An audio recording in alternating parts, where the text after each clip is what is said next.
ഭൂമിയിലെ നരകരാജ്യം എന്ന് പോലും നോർത്ത് കൊറിയയെ വിശേഷിപ്പിക്കാറുണ്ട്. അത്തരത്തിലുള്ള നോർത്ത് കൊറിയയിലെ തടവറകളുടെ അവസ്ഥ എന്തായിരിക്കുമെന്ന് എപ്പോഴെങ്കിലും നിങ്ങൾ ചിന്തിച്ചു നോക്കിയിട്ടുണ്ടോ?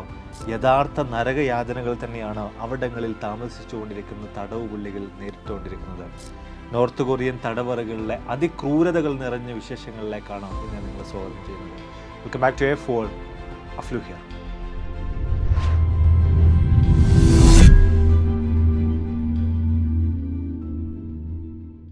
വീഡിയോയിലേക്ക് പോകുന്നതിന് മുമ്പ് നിങ്ങൾക്ക് ഉപകാരപ്രദമായിട്ടുള്ള ചെറിയൊരു കാര്യം പറഞ്ഞുതരാം. ഈ അടുത്ത കാലത്തായിട്ട് തന്റെ കയ്യിൽ തന്റെ മുത്തശ്ശൻ മേടിച്ചു വെച്ച 2000 MRFന്റെ ഷെയറുകൾ ഉണ്ടെന്ന് പറഞ്ഞിട്ട് ഒരു വ്യക്തി രംഗത്തേക്ക് വന്നിട്ടുണ്ടായിരുന്നു. മൊത്തത്തിൽ കാൽക്കുലേറ്റ് ചെയ്ത് നോക്കുമ്പോൾ ആ ഷെയറുകളുടെ വാല്യൂ എന്ന് പറയുന്നത് ഇന്ന് ഏറെക്കുറെ 150 കോടി രൂപക്ക് മുകളിലാണ്. അപ്പോൾ കൃത്യമായിട്ട് സ്റ്റോക്ക് മാർക്കറ്റിന്റെ ഷെയർ മാർക്കറ്റിന്റെ ഒക്കെ പൊട്ടൻഷ്യൽ മനസ്സിലാക്കി അതിനെക്കുറിച്ച് പഠിച്ച് അദ്ദേഹത്തിന്റെ മുത്തശ്ശൻ അന്നേ ഇൻവെസ്റ്റ് ചെയ്തുകൊണ്ടാണ് ഇത്ര വലിയൊരു ഗ്രോത്തിലേക്ക് പോലും എത്തിയിട്ടുള്ളത്. ഇതുപോലെ തന്നെ കൃത്യമായിട്ട് നമ്മൾ മനസ്സിലാക്കിയിട്ട് കൃത്യമായിട്ട് സക്സസ്ഫുൾ ആയിട്ടുള്ള ട്രേഡേഴ്സിനെ കോപ്പി ചെയ്തൊക്കെ നമ്മൾ ട്രേഡ് ചെയ്യുകയാണെന്നുണ്ടെങ്കിൽ നമുക്ക് വലിയ തോതിൽ ലാഭങ്ങൾ സ്റ്റോക്ക് മാർക്കറ്റിൽ നിന്ന് നേടാനായിട്ട് സാധിക്കുന്നുണ്ട്. പക്ഷേ ഈ കാര്യങ്ങളെ കുറിച്ചൊക്കെ നമ്മൾ എങ്ങനെ മനസ്സിലാക്കും? ഇനി വിഷമിക്കേണ്ട, അതിനുള്ള ഏറ്റവും ബെസ്റ്റ് പ്ലാറ്റ്ഫോമാണ് എക്സം എന്ന് പറയുന്നത്. എക്സം എന്നത് ഗ്ലോബലി റെഗുലേറ്റഡ് ആയിട്ടുള്ള ഓൺലൈൻ ട്രേഡിംഗ് ബ്രോക്കറാണ്. ക്രിപ്റ്റോയും സ്റ്റോക്കും ഉൾപ്പെടെ 9 അസറ്റുകളിലും അതുപോലെ തന്നെ ഗോൾഡ്, ഓയിൽ, കറൻസി തുടങ്ങി 1300ഓളം വരുന്ന ഇൻസ്ട്രുമെന്റ്സിലും എക്സം എന്ന ഈ ഒരു പ്ലാറ്റ്ഫോം ഉപയോഗിച്ചുകൊണ്ട് നമുക്ക് ട്രേഡ് ചെയ്യാൻ സാധിക്കുന്നുണ്ട്. അതായത് വ്യത്യസ്ത ആപ്പുകളും മറ്റൊക്കെ ഉപയോഗിക്കുന്നതിന് പകരമായിട്ട് ഒരൊറ്റ വൺ സ്റ്റോപ്പ് സൊല്യൂഷൻ ആയിട്ട് എക്സമിനെ നമുക്ക് ഉപയോഗിക്കാൻ സാധിക്കുന്നുണ്ട്. അതും വളരെ എളുപ്പത്തിൽ തന്നെ വളരെ യൂസർ ഫ്രണ്ട്ലി ആയിട്ടാണ് നമുക്ക് ഇതിനകത്ത് കയറി ഓരോ കാര്യങ്ങളും ചെയ്യാനായിട്ട് ട്രേഡ് ചെയ്യാനൊക്കെ ആയിട്ട് സാധിക്കുന്നുണ്ട്. ഒരുപാട് വ്യത്യസ്തമായിട്ടുള്ള ഫീച്ചേഴ്സ് കാര്യങ്ങളൊക്കെ ഇവർ പ്രൊവൈഡ് ചെയ്യുന്നുണ്ട്. അതുപോലെ തന്നെ ബിഗിനേഴ്സിന് ട്രേഡിംഗ് കൂടുതലായിട്ട് പഠിക്കുന്നതിന് വേണ്ടിയിട്ട് ക്ലാസ്സുകൾ ഫ്രീ ആയിട്ട് ഇവർ പ്രൊവൈഡ് ചെയ്യുന്നുണ്ട്. ഫ്രീ ആയിട്ടുള്ള വെബിനാറുകളും കൂടുതൽ മനസ്സിലാക്കാൻ വേണ്ടി ഇവർ നൽകുന്നുണ്ട്. ഇനി നമുക്ക് എന്തെങ്കിലും തരത്തിലുള്ള ഡൗട്ടുകളോ മറ്റോ വരാണെങ്കിൽ അത് കംപ്ലീറ്റ്ലി ക്ലിയർ ചെയ്യുന്നതിന് വേണ്ടി 24/7 വാട്സപ്പിൽ ഉൾപ്പെടെ ഇവർ കസ്റ്റമർ സപ്പോർട്ട് പ്രൊവൈഡ് ചെയ്യുന്നുണ്ട്. അതിനും അപ്പുറത്തേക്ക് അക്കൗണ്ട് ക്രിയേറ്റ് ചെയ്യുന്ന ഓരോ ആളുകൾക്കും ഒരു അക്കൗണ്ട് മാനേജർ ഉണ്ടാവും. അപ്പോൾ അവരോട് നമുക്ക് കാര്യങ്ങളൊക്കെ തന്നെ ചോദിച്ച് മനസ്സിലാക്കാനായിട്ട് സാധിക്കുന്നതായിരിക്കും. മാത്രവുമല്ല, നമുക്ക് സക്സസ്ഫുൾ ആയിട്ടുള്ള ട്രേഡേഴ്സിന്റെ പോർട്ട്ഫോളിയോ മറ്റുമൊക്കെ നോക്കിയിട്ട് അവരെങ്ങനെയാണോ ഇൻവെസ്റ്റ് ചെയ്യുന്നത് ആ കാര്യങ്ങൾ അതേ രീതിയിൽ തന്നെ നമുക്ക് കോപ്പി ചെയ്യാം. അവരുടെ ട്രേഡ് അതേപോലെ തന്നെ നമുക്ക് കോപ്പി ചെയ്യാനുള്ള ഓപ്ഷനും ഇവിടെയുണ്ട്.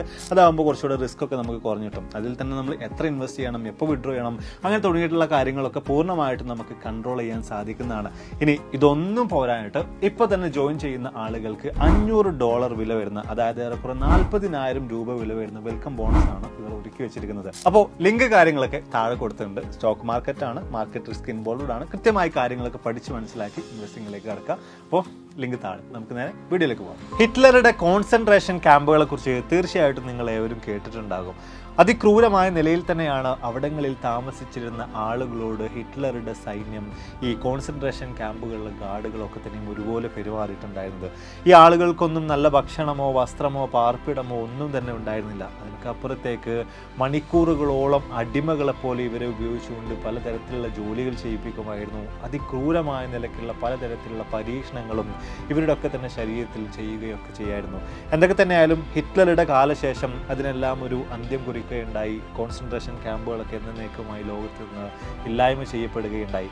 പക്ഷേ ഇന്ന് നമ്മൾ പരിശോധിച്ച് നോക്കുമ്പോൾ ഇതിനോട് സമാനമായ നിലയിൽ തന്നെയാണ് നോർത്ത് കൊറിയ എന്ന് പറയുന്ന രാജ്യത്തിലെ തടവറകൾ ഇന്ന് കടന്നുപോയിക്കൊണ്ടിരിക്കുന്നത് എന്നൊരു കാര്യം നമുക്കവിടെ വ്യക്തമായി തന്നെ കാണാൻ സാധിക്കുന്നുണ്ട്. അതായത് ഹിറ്റ്ലറുടെ കോൺസെൻട്രേഷൻ ക്യാമ്പുകളുടെ ഒരു മോഡേൺ വേർഷൻ ആയിട്ട് പോലും നോർത്ത് കൊറിയയിലെ ജയിലറകളെ, നോർത്ത് കൊറിയയിലെ പ്രിസൺ ക്യാമ്പുകളെ നമുക്ക് വിശേഷിപ്പിക്കാൻ സാധിക്കുന്നുണ്ട്.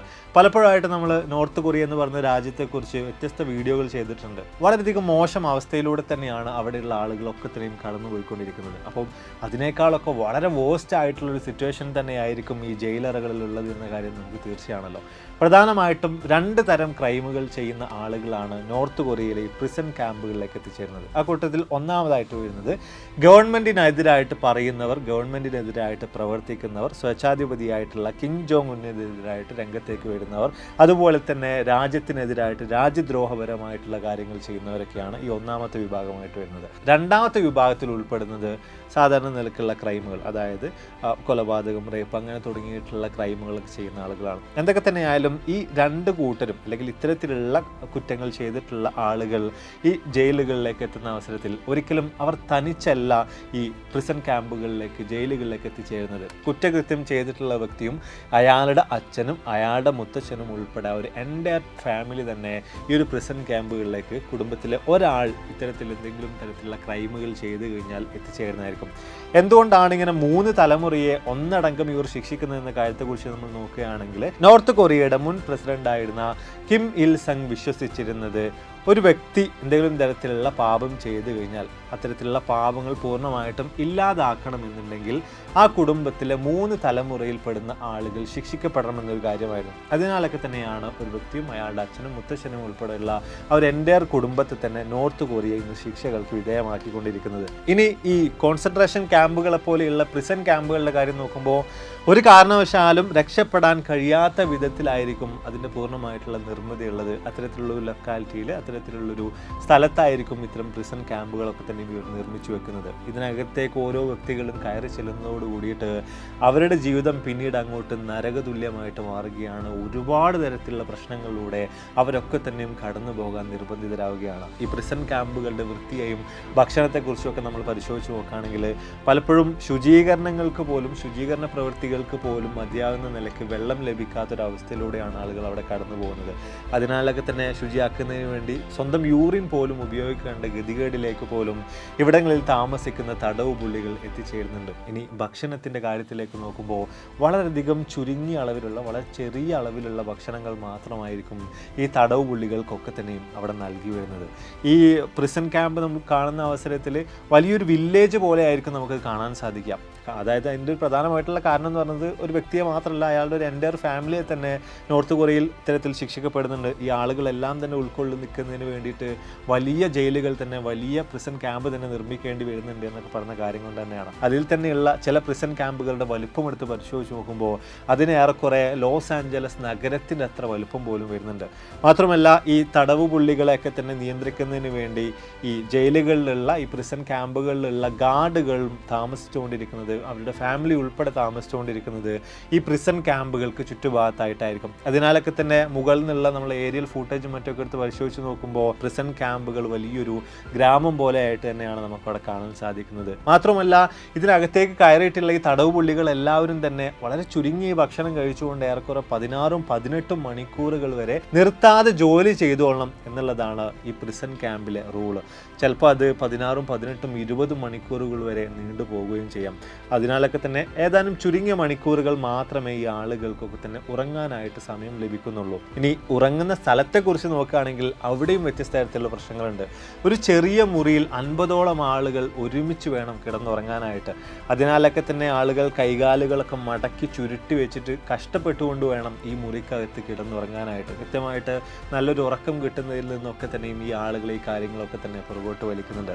മാത്രമല്ല ഈ ഒരു അവസരങ്ങളിലൊക്കെ തന്നെയും ശക്തമായിട്ടുള്ള വിശപ്പ് അനുഭവപ്പെട്ടുകൊണ്ടിരിക്കുന്ന ഈ തടവ് പുള്ളികൾ പലപ്പോഴും അവരുടെ വിശപ്പ് അകറ്റുന്നത്, വിശപ്പിനെ ശമിപ്പിക്കുന്നത് ഈ പ്രിസൺ ക്യാമ്പുകളിലൂടെ ഓടി നടക്കുന്ന എലികളെയും മറ്റ് ജീവികളെയും ഒക്കെ പിടിച്ച് പച്ചക്ക് ഭക്ഷിച്ചുകൊണ്ടാണ്. ഇത്തരത്തിലുള്ള വളരെ മോശം അവസ്ഥയിലൂടെ കടന്നു പോയാലും ഭക്ഷണം കൃത്യമായിട്ടില്ലെങ്കിലും ഉറക്കം കൃത്യമായിട്ട് ലഭിക്കുന്നില്ല എങ്കിൽ കൂടെയും കൃത്യമായിട്ട് ഇവർ അടിമകളെപ്പോലെ ജോലി ചെയ്യാൻ വേണ്ടി നിർബന്ധിതരാവുകയാണ്.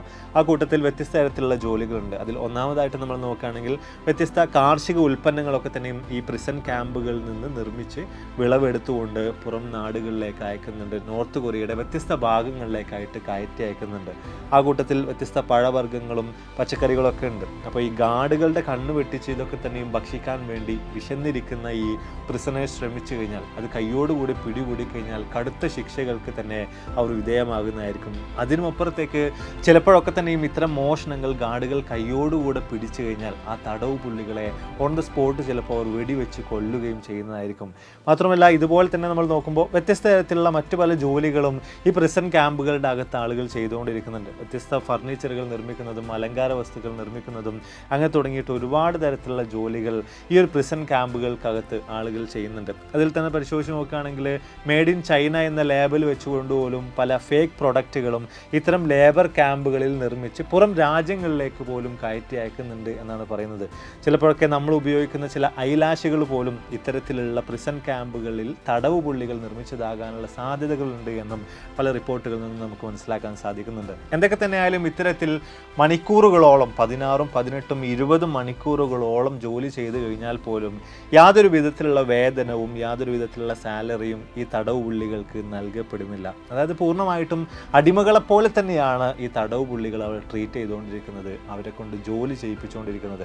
അതും ഈ ആളുകൾക്കൊക്കെ തന്നെയും വസ്ത്രങ്ങൾ നൽകേണ്ടതായിട്ട് വരുന്നുണ്ട്. അതും വർഷത്തിലാകെ കൂടെ ഒരൊറ്റ ഡ്രസ്സ് മാത്രമായിരിക്കും ഈ തടവ് പുള്ളികൾക്ക് നൽകുന്നത്. അത് ആ ഒരു വർഷം അവസാനമാകുമ്പോഴേക്ക് പൂർണ്ണമായിട്ടും കീറിപ്പറിഞ്ഞു പോയി കഴിഞ്ഞാൽ പോലും ആ വർഷം തീരാതെ മറ്റൊരു വസ്ത്രം എന്തൊക്കെ തന്നെ സംഭവിച്ചു കഴിഞ്ഞാലും അവർക്ക് നൽകപ്പെടുന്നതായിരിക്കില്ല. മാത്രവുമല്ല ഇത്തരത്തിലുള്ള മോശം വസ്ത്രങ്ങൾ വിൻ്റർ സീസണിലൊക്കെ എത്തുന്ന അവസരത്തിൽ മതിയായ നിലയ്ക്ക് തണുപ്പിനെ അതിജീവിക്കാൻ പോലും കഴിയാത്ത അവസ്ഥയിലേക്ക് മാറി വരാറുണ്ട്. ഇങ്ങനെയുള്ള സാഹചര്യങ്ങളിലും കൊടിയ തണുപ്പ് കാരണമായിട്ട് പോലും നോർത്ത് കൊറിയൻ ജയിലറകളിൽ ഒരുപാടധികം പ്രിസണേഴ്സ് മരണപ്പെടാറുണ്ട്.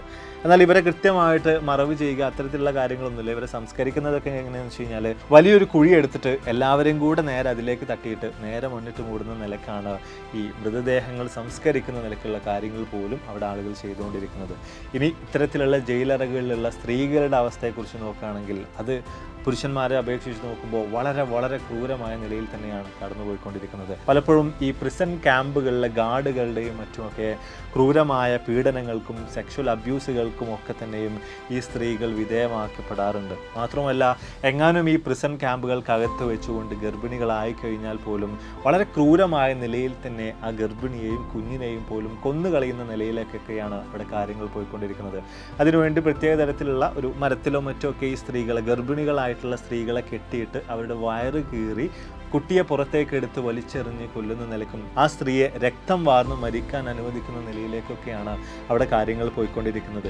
ഇത്തരത്തിൽ ഒരുപാട് തരം വലിയ ക്രൂരതകളും പീഡനങ്ങളും ഒക്കെ അനുഭവിച്ചുകൊണ്ട് തന്നെയാണ് നോർത്ത് കൊറിയയിലെ പ്രിസൺ ക്യാമ്പുകൾക്കകത്ത് ആളുകൾ കഴിഞ്ഞുകൊണ്ടിരിക്കുന്നത്. ഇനി എങ്ങാനും ഒരു വ്യക്തി തനിക്ക് ഇനി ഇവിടെ ജീവിക്കാൻ കഴിയില്ല എന്ന് കരുതിക്കൊണ്ട് ഈ ജയിലുകളിൽ നിന്ന് രക്ഷപ്പെടാൻ വേണ്ടിയുള്ള ശ്രമങ്ങൾ നടത്തുകയാണെങ്കിൽ അത് ഗാർഡുകൾ കൈയോടുകൂടെ പിടിച്ചു കഴിഞ്ഞാൽ ഓൺ ദ സ്പോട്ട് തന്നെ രക്ഷപ്പെടാൻ ശ്രമിക്കുന്ന ആളെ വെടിവെച്ച് കൊല്ലാനുള്ള അധികാരം ഗാർഡുകൾക്കുണ്ട്. ഇനി എങ്ങാനും ഒരു വ്യക്തി ഇതിനൊക്കെ മറികടന്നുകൊണ്ട് പ്രിസൺ ക്യാമ്പിൽ നിന്നും രക്ഷപ്പെട്ടു പോയി കഴിഞ്ഞാൽ അയാളുടെ കുടുംബത്തിലെ ബാക്കി അംഗങ്ങളൊക്കെ തന്നെയും ഈ പ്രിസൺ ക്യാമ്പിൽ ഉണ്ടാകും. അപ്പോൾ ഇവരൊക്കെ തന്നെ ജനമധ്യത്തിലേക്ക് കൊണ്ടുവന്ന് ആളുകളെ എല്ലാവരെയും കൂട്ടി എല്ലാവരെയും വിളിച്ചു ചേർത്തുകൊണ്ട് ഈ കുടുംബാംഗങ്ങളെ ഓരോരുത്തരെയായിട്ട് അവിടെ വെച്ചുകൊണ്ട് വെടിവെച്ച് കൊല്ലുന്നതായിരിക്കും. മാത്രമല്ല ഏതെങ്കിലും ഗാർഡ് ഈ ഒരു വ്യക്തി രക്ഷപ്പെടുന്നതിന് കാരണമായിട്ടുണ്ടെങ്കിൽ ആ ഗാർഡിനെയും സ്പോട്ടിൽ തന്നെ അവിടെ വെച്ചുകൊണ്ട് കൊലപ്പെടുത്തുന്നതായിരിക്കും. ഇനി എങ്ങാനും ഒരു വ്യക്തി രക്ഷപ്പെടാൻ വേണ്ടി ശ്രമിച്ച് അതിനിടയിൽ പിടിക്കപ്പെട്ട് കഴിഞ്ഞാൽ പിന്നെയും വ്യത്യസ്ത തരത്തിലുള്ള കൊടിയ പീഡനങ്ങളിലൂടെ വലിയ പ്രശ്നങ്ങളിലൂടെ ഒക്കെ തന്നെ പോയി ഏറ്റവും അവസാനം മരണത്തിലേക്ക് തന്നെയായിരിക്കും അയാളും എത്തിച്ചേരുന്നത്. അതിനു വേണ്ടിയിട്ട് രണ്ട് തരത്തിലുള്ള രീതികളാണ് പ്രധാനമായിട്ടും അവർ ഉപയോഗിക്കുന്നത്. ഒന്നെങ്കിൽ ജനമധ്യത്തിൽ വലിയൊരു മരത്തിലോ മറ്റോ ഈ ആളുകളെ കൊണ്ടുവന്ന് കെട്ടിയിട്ടതിന് ശേഷം ഈ തടവ് പുള്ളികളോടെല്ലാം തന്നെ വലിയ കല്ലുകളെടുത്ത് ശക്തമായ നിലയിൽ തന്നെ ഈ രക്ഷപ്പെടാൻ ശ്രമിച്ച വ്യക്തിക്ക് നേർക്ക് എറിയാൻ വേണ്ടിയിട്ട് ഗാർഡുകൾ ആവശ്യപ്പെടും. അവിടെ അവർ പറയുന്ന കാര്യം അനുസരിക്കുക എന്നല്ലാതെ മറ്റൊരു മാർഗവും ഈ തടവ് പുള്ളികൾക്കില്ല. അങ്ങനെ ഏറ്റവും അവസാനം ഈ കല്ലേറ് കൊണ്ട് ആ വ്യക്തി മരണപ്പെടുകയാണ് അവിടെ സംഭവിക്കുന്നത്. രണ്ടാമത്തെ അവരുടെ മറ്റൊരു ടോർച്ചറിങ് രീതി എന്ന് പറയുന്നത് ഈ രക്ഷപ്പെടാൻ ശ്രമിച്ച വ്യക്തിയെ നിലത്ത് കിടത്തിയിട്ട് വരിയായിട്ട് 100 കണക്കിന് ആളുകളെ കൊണ്ട് ഇയാളുടെ മേൽ ചവിട്ടിയിട്ട് നടത്തിപ്പിക്കുക എന്ന് പറഞ്ഞൊരു കാര്യമാണ്.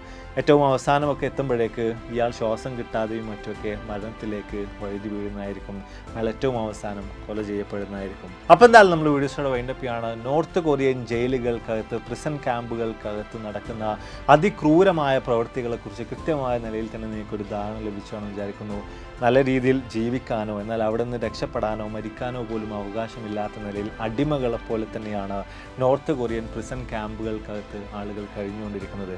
ഇവരുടെ ഒക്കെ തന്നെ കണ്ണുകൾ വെട്ടിച്ചുകൊണ്ട് ഈ പ്രിസൺ ക്യാമ്പുകളിൽ നിന്ന് രക്ഷപ്പെട്ടിട്ടുള്ള ആളുകളും പ്രിസൺ ക്യാമ്പുകളിൽ തടവ് ശിക്ഷയ്ക്ക് ശേഷം പുറത്തിറങ്ങിയിട്ടുള്ള ആളുകളും ഒക്കെ വിശദീകരിച്ച കാര്യങ്ങളുടെ അടിസ്ഥാനത്തിലാണ് ഈ വീഡിയോ നമ്മൾ തയ്യാറാക്കിയിട്ടുള്ളത്. ഇങ്ങനെയൊക്കെ തന്നെയാണ് ഇത്തരം ദുരനുഭവങ്ങളെക്കുറിച്ച് ഈ പ്രിസൺ ക്യാമ്പുകളുടെ അകത്ത് നടക്കുന്ന വ്യത്യസ്ത ക്രൂരതകളെക്കുറിച്ചൊക്കെ തന്നെയും പുറം ലോകം അറിഞ്ഞിട്ടുള്ളത്. വീഡിയോയെക്കുറിച്ചുള്ള നിങ്ങളുടെ അഭിപ്രായങ്ങളും കൂട്ടത്തിൽ ഏത് കാര്യമാണ് നിങ്ങൾക്ക് ഏറ്റവും അധികം പ്രയാസകരമായിട്ട് തോന്നിയത്, ഏറ്റവും വലിയ ക്രൂരതയായിട്ട് തോന്നിയത് എന്നതിനെക്കുറിച്ചിട്ടും താഴ്ന്ന് രേഖപ്പെടുത്താൻ മറക്കരുത്. അപ്പോൾ ഇതിൽ നിന്ന് ഒരുപാട് വീഡിയോസിലുമായിട്ട് കണ്ടുകിട്ടാൻ പ്രതീക്ഷയോടെ